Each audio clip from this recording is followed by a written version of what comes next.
ইসলাম শামীম, যিনি 5 আগস্টের পরে এবং আগে আমাদের সাথে দিয়েছিল।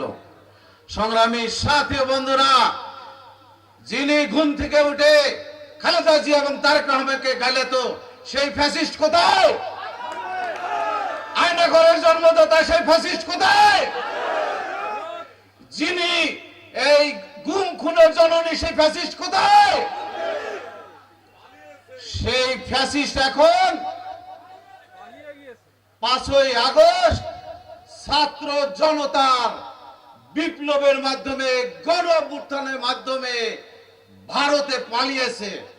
আপনারা জেনে অবাক হবেন, 7 দিন আগে ফ্যাসিস্ট তার আত্মীয় স্বজনকে বলেছে, তোমরা পালাও, আর রক্ষা নাই। কারণ হলো ওই ময়নুল রোডের আমাদের মা জননীকে আপনি বের করে দিয়েছেন অন্যায় ভাবে। আপনি 3টা ভোট আপনি র্যাব, পুলিশ দিয়ে, আওয়ামী গুন্ডা দিয়ে জাতীয় সন্ত্রাস করে বাংলাদেশের মানুষের ভোটের অধিকার কেড়ে নিয়েছেন।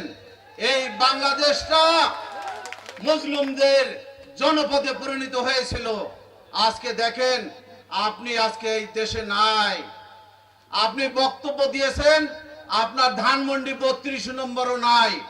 আপনি এই ফাউল রঙে আপনি যত কথা বলবেন, এই বাংলাদেশ থেকে আওয়ামী ফ্যাসিবাদরা জার্মানি নাৎসি বাহিনীর মধ্যে চিরতরে দুর্বল হয়ে যাবে, হারিয়ে যাবে বাংলাদেশ থেকে ইনশাআল্লাহ। ইঞ্জিনিয়ার শাহরুল তুহিন, তাকে আপনারা বেশি চেনেন, আমরাও একটু চিনি। সে হচ্ছে এই ডুমার ডিমলার মানুষের জন্য, গণমানুষের জন্য একটি আল্লাহ পাকের রহমত। কি কথা ঠিক আছে? সে আল্লাহ পাকের একটা রহমত। তার মতো বিনয়ী মানুষ, তার মতো ইঞ্জিনিয়ার আমাদের দরকার। আমাদের পেশাজীবী সংগঠনের অভিভাবক সে।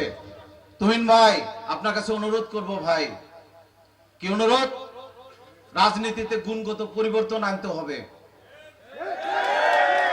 রাজনীতিতে গুণগত পরিবর্তন আনতে হবে।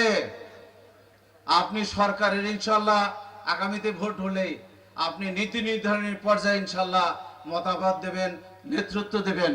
আমাদের কৃষিবিদ, ডাক্তার এবং ইঞ্জিনিয়ারদেরকে আপনি রাজনীতিতে আনার আপনি প্রস্তাব রাখবেন, এটা আমাদের কাছে অনুরোধ।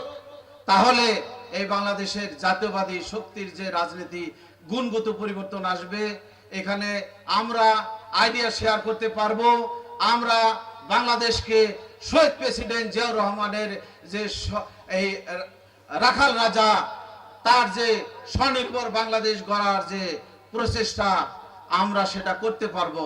আপনার কাছে বিনয়ের সহিত অনুরোধ করব, এই রাজনীতিতে যত বেশি কৃষিবিদ, ডাক্তার এবং ইঞ্জিনিয়ারদেরকে আপনি অন্তর্ভুক্ত করতে পারবেন, প্রোভাইড করতে পারবেন, তত বাংলাদেশ জাতীয়বাদী দল গুণগত মান পরিবর্তন হবে এবং তারা দেশ